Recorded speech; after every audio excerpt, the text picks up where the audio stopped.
Fox News alert, there's been an earthquake in Iran, 5.1 magnitude right outside the capital. But the war isn't slowing down. Iranian missiles hitting cities in Israel, one missile hitting an Israeli daycare center. The USS Nimitz carrier strike group arrives in the region this weekend, doubling the number of aircraft carriers there. Trump telling reporters that 2 weeks isn't a deadline. Anything could happen before then.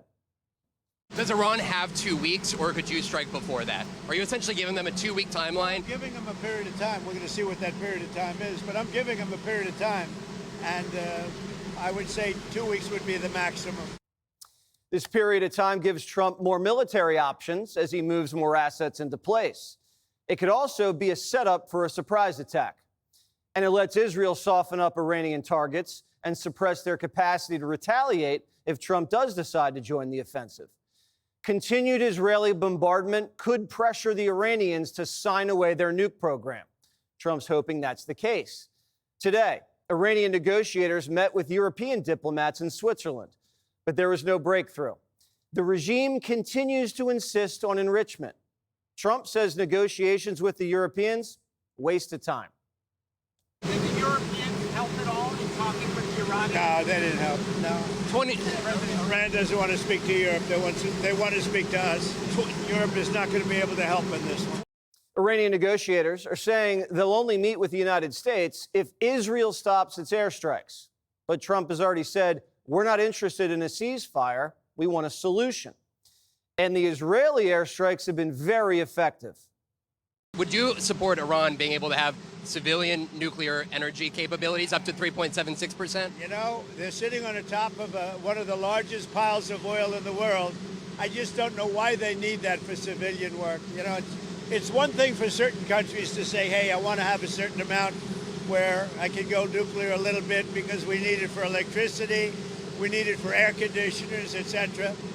But when you're sitting on one of the largest oil piles anywhere in the world, it's a little bit hard to see why you need that.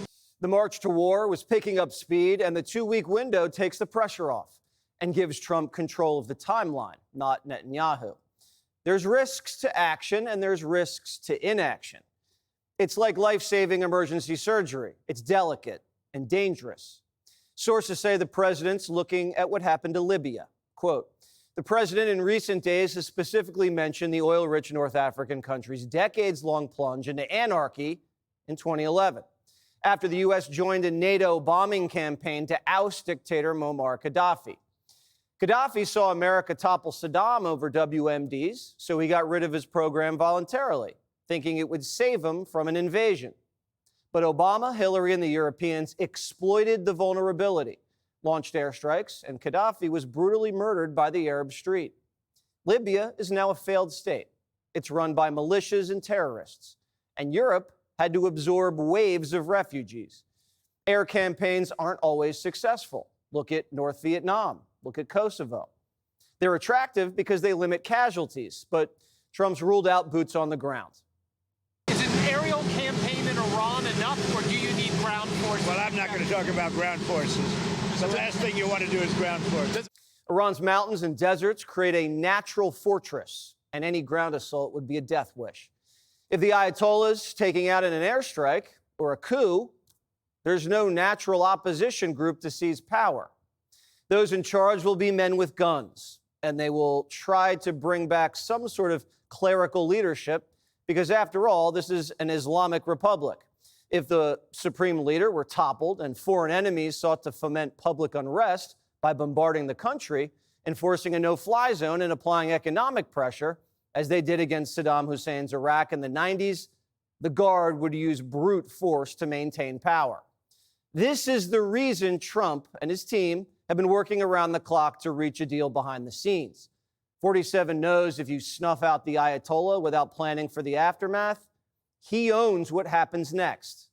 President, are you concerned that Iran or its proxies would wage terror attacks against American targets abroad if you order military action? We're always concerned about that, and we have to take them out and be very strong. You're even in danger talking to me right now. Do you know that? You are in danger talking to me right now. So I should probably get out of here, but you guys are actually in danger. Can you believe it? If the United States did take military action, the Iranians could have a clandestine nuclear operation. They could activate it without us knowing and spin up a nuke in the dark. Once the missiles start flying, things move fast. The exiled Shah's son is already meeting with congressmen and planning for a post-Ayatollah Iran. At least there's planning for what comes next. You couldn't say that for some of these other wars. This is why there's only one commander-in-chief. President Bill Clinton, he was given an opportunity to preemptively strike North Korea's nuclear program in the 90s. He chose not to. And today, North Korea can put a nuclear warhead on an intercontinental ballistic missile within the range of California. Bill Clinton also was given the opportunity to take out bin Laden in the 90s. He chose not to. And then just a few years later, 9/11. Iraq, Libya, North Korea, bin Laden. These are all fresh in 47's mind. As he likes to say, we'll see what happens. Click here to subscribe to the Fox News YouTube page to catch our hottest interviews and most compelling analysis. You won't get it anywhere else.